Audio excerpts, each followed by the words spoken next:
Hello student, आज हम NCERT class 10th chapter number 4 एक टॉपिक बहुत ही इंपॉर्टेंट है कि द्विघात समीकरण के गुणनखंड ज्ञात करना या फिर finding the factor of a quadratic equation. ठीक है, ये टॉपिक मैंने इसलिए लिया क्योंकि हमारी जो एक्सरसाइज है 4.1, तो क्वेश्चन नंबर 2 के अंदर कुछ इससे रिलेटेड हमारे क्वेश्चन आएंगे। तो अगर आप उनको सोल्व करना है तो आपको पहले ये चीज़ सीखना जरूरी है। ठीक है, तो सबसे पहले हम सीखेंगे कि किसी समीकरण के गुणनखंड किस तरह से हम सोल्व करते हैं। ठीक है, तो अब देखते हैं यहाँ पर हमारे पास कुछ क्वेश्चन दिए हैं। ठीक है, तो हम पहला लेते हैं यहाँ पर कि एक्स स्क्वायर प्लस का 5x प्लस का 6 इक्वल टू 0। ठीक है, तो सबसे पहले हम इसको गुणनखंड करना है। तो गुणनखंड करने का तरीका क्या होता है ये पहले हम सीखते हैं।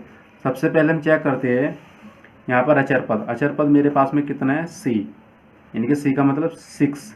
ठीक है, और यहाँ पर यानी कि c बराबर मेरा कितना दिया है, 6 दिया है। ठीक है, अब उस अचर पद की एक्स स्क्वायर का जो कोफिशिएंट होगा कितना, यानी कि a कितना है 1, उन दोनों का आपस में मल्टीप्लाई कर दीजिए। ठीक है, मल्टीप्लाई करने के बाद कितना आता है 6। तो मुझे चेक करना होगा कि मैं 6 को इस तरह से फैक्टर करूँ या इस तरह से उसको तोड़ दूँ कि अगर मैं उसको ऐड करता हूँ, मुझे कहाँ से बोलना है, अगर ये वाला सिंबल देखना है, अगर यहाँ पर प्लस वाला है तो ऐड करूँ तो कितना आ जाना चाहिए, 5x आना चाहिए। अगर मैं उसको मल्टीप्लाई करूँ तो कितना आना चाहिए, 6 आ जाना चाहिए। ठीक है, तो इस तरह से कुछ हम फैक्टर चेक करते हैं। फैक्टर चेक करने के लिए तरीका क्या है, जो आपका 6 है, ये वाला जो 6 है, आपने यानी कि 6 का मल्टीप्लाई आपने मल्टीप्लाई कहाँ करा है, एक्स स्क्वायर के गुणांक में, तो 6 आया। अब 6 के आपको फैक्टर करने हैं, तो आप उसको फैक्टर करने से सबसे पहले इसको ये वाला मेथड जो हम यूज़ करते हैं लैसे का निकालते हैं जैसे, तो उसको आप डिवाइड करो तो 2 तिया 6। ठीक है, और 3 एकम 3, यानी कि मेरे पास में 2 और 3 ऐसे फैक्टर है जो 6 को तोड़ रहे एक दूसरे के अंदर। ठीक है, और ये भी चेक कर लेते हैं कि 2 की जब मैं 3 में मल्टीप्लाई करूँ तो कितना आएगा 6। अगर मैं 2 और 3 को 5 को ऐड करता हूँ एक साथ तो कितना आ रहा है, 5 आता है। ठीक है, यानी कि इस कंडीशन को मेरे सेटिस्फाई कर रहे हैं। तो मैं इस तरीके से मैं जो मेरे पास 6 है तो मेरे पास में क्या आ गया, यानी कि गुणनखंड आ गया। और मैं लिखूँगा किस तरह से इनको, तो देखते हैं। तो एक्स स्क्वायर प्लस ये 5x है, इसको मैं इस तरह से लिख देता हूँ कि 2x और प्लस का 3x। ठीक है, ये मैंने क्या कर दिया, तोड़ दिया है। या फिर आप इससे पहले एक स्टेप और बढ़ा सकते हो यहाँ पर कि एक्स स्क्वायर प्लस का 5 को मैंने लिखा क्या, 2 प्लस का 3 और बाहर ये x चल रहा है और प्लस का 6। ठीक है, इक्वल टू 0। ये आपका अलग पोर्शन है इससे। ठीक है, उसके बाद मैंने क्या करा यहाँ पर स्टेप कि x की मल्टीप्लाई दोनों स्टेप में कर दी मैंने। देखो 3x और उसके बाद 2x। ठीक है, तो यहाँ पर मैंने मल्टीप्लाई कर दिए और प्लस का 6 इक्वल टू 0। ठीक है, यह होता है किसी भी फैक्टर को तोड़ने का तरीका। अब आप क्या करोगे, सिंपल आप कैलकुलेशन करनी है। तो सबसे पहले आप यहाँ पर देखो क्या कॉमन आ रहा है, x कॉमन है, तो मैंने x कॉमन निकाला। यहाँ क्या बचा x और यहाँ पर सिर्फ 2। ठीक है, उसके बाद यहाँ से क्या कॉमन आ रहा है मेरे पास में 3, तो मैंने 3 कॉमन निकाला। यहाँ पर कितना बचा x और 3 दूनी 6। ठीक है, याद रखना ये वाला लास्ट वाला जो आपका पार्ट बचेगा ये बिल्कुल इसके इक्वल होना चाहिए। अगर ये आपका इक्वल नहीं है तो इट मीन्स आपने कहीं ना कहीं गलती की हुई है। ठीक है, तो देखो मेरा x+2 दोनों जगह बन रहा है, इट मीन्स मेरा सही चल रहा है प्रोसीजर। ठीक है, अब पूरी इक्वेशन से मेरा क्या कॉमन आ रहा है, x+2, तो मैंने x+2 यहाँ से कॉमन निकाल दिया। अंदर क्या बचा है, x और प्लस का 3 इक्वल टू 0। ठीक है, तो ये मेरे पास में क्या आ गए, इस इक्वेशन के गुणनखंड या फैक्टर आ चुके हैं। ठीक है, तो इस तरह से हम किसी भी इक्वेशन का क्या कर सकते हैं, फैक्टर कर सकते हैं।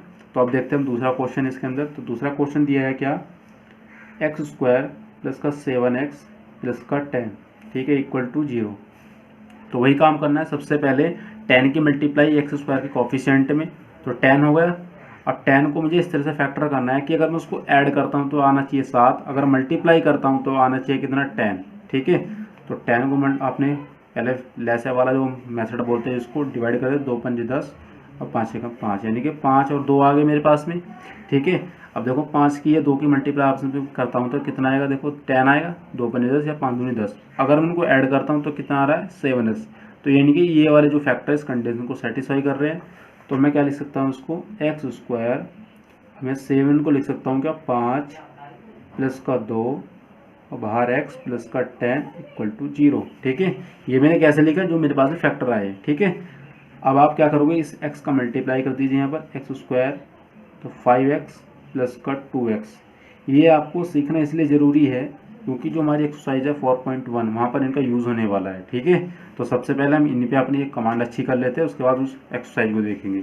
ठीक है, तो क्वेश्चन नंबर 1 तो हमारा ऑलरेडी हो चुका है, क्योंकि इसको तो हमें बस चेक करना था कि एक द्विघात समीकरण कौन सी है कौन सी नहीं है। बट क्वेश्चन नंबर 2 के अंदर हमें इक्वेशन बना के सोल्व करना है। सोल्व करने के लिए आप सबसे पहले आपको ये वाला मेथड आना चाहिए गुणनखंड का। ठीक है, तो आगे देखते हैं इसको क्या करते हैं अब। तो यहाँ से क्या कॉमन आ रहा है आपका x, तो यहाँ पर बचा x प्लस का 5, और इस पूरे से क्या कॉमन आ रहा है आपका 2, तो प्लस का 2 कॉमन। ठीक है, x 2 पंजे कितना होता है 10। ठीक है, यानी कि x प्लस 5 और x प्लस 5 आपका इक्वल आ रहा है, यानी कि हमारा प्रोसीजर सही चल रहा है। पूरे से कॉमन है क्या x प्लस का 5 और x प्लस का 2। ठीक है, ये मेरे फैक्टर आ चुके हैं।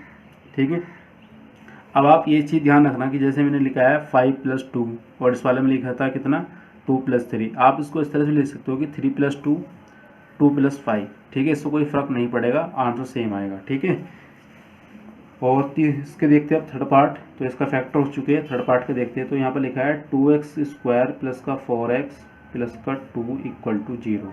ठीक है, अब देखो यहाँ पर हमारे पास में इस बार एक्स स्क्वायर का गुणांक है कितना 2। ठीक है, यानी कि पहले सी के गुना एक्स स्क्वायर के गुणांक में करो, कितना हो गया, यानी कि 2 इंटू 2 कितना होता है 4। अब 4 के मुझे ऐसे फैक्टर करने हैं जिनको मैं ऐड करता हूँ तो कितना आना चाहिए 4, मल्टीप्लाई करूँ तो कितना आना चाहिए उनका 4 आना चाहिए। ठीक है, तो अब चेक कर लेते हैं।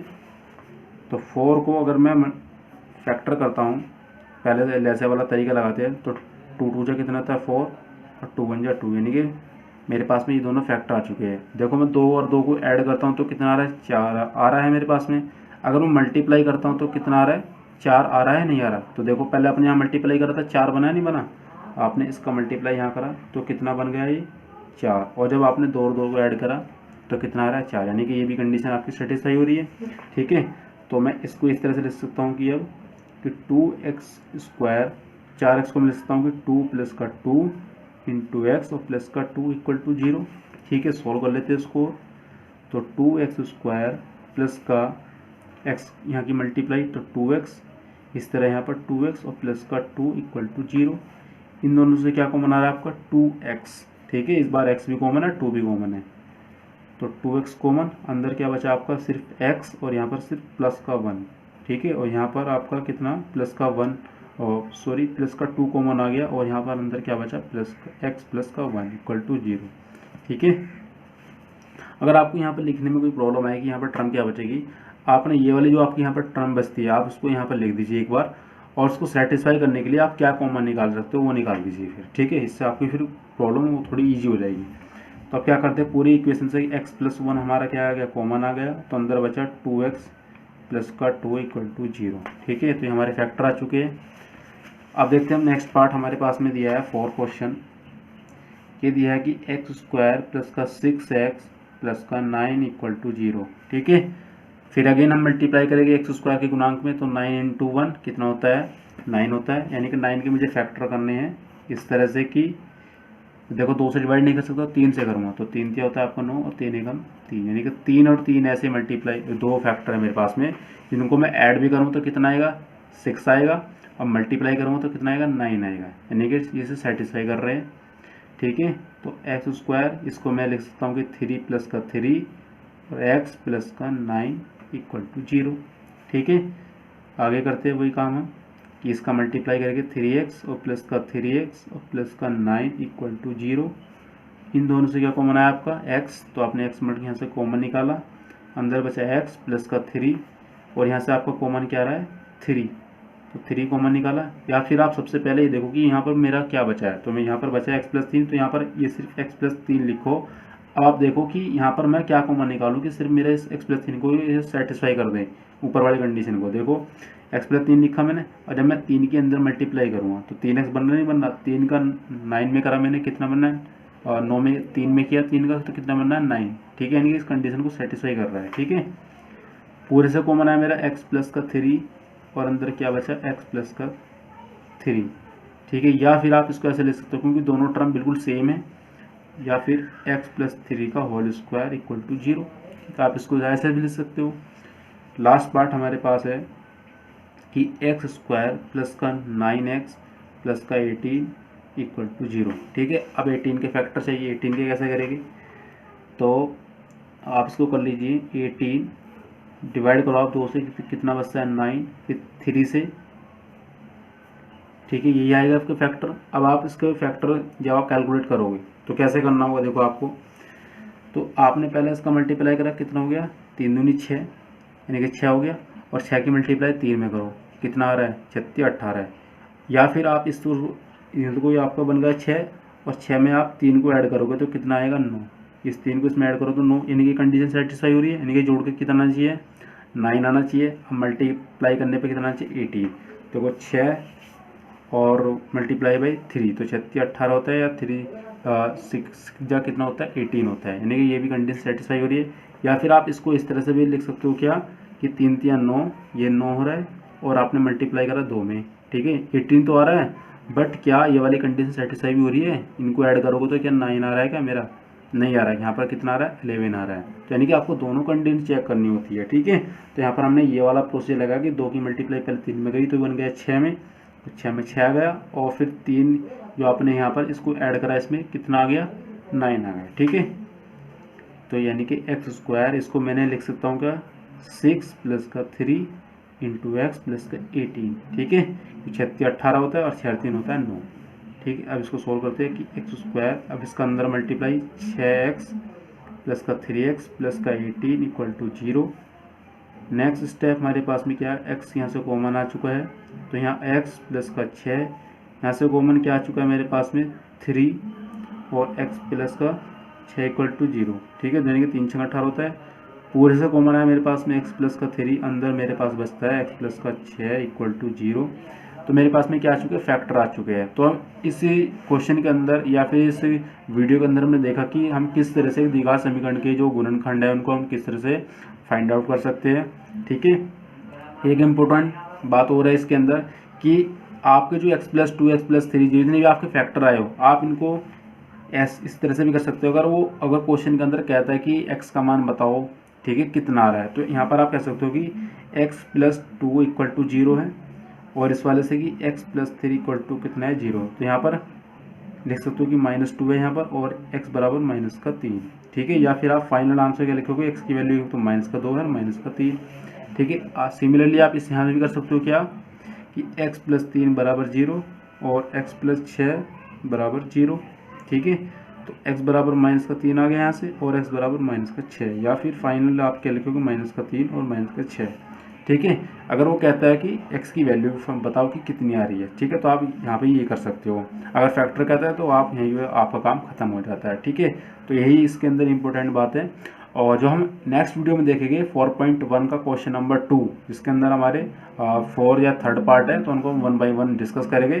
तो आप इस वीडियो को ज़रूर देखना एक बार अच्छे से पॉज करके। तो हमने क्या देखा कि किसी समीकरण के जो हमारे बहुपद के द्विघात वाला होता है, तो उसके अंदर हमारे जो फैक्टर बनते हैं उनको हम किस तरह से सॉल्व करते हैं, ठीक है। Thank you student. अगर आपको ये वीडियो पसंद आया है तो चैनल को ज़्यादा से ज़्यादा सब्सक्राइब करो, और अब इस वीडियो को अपने फ्रेंड के साथ में शेयर करो। Thank you student.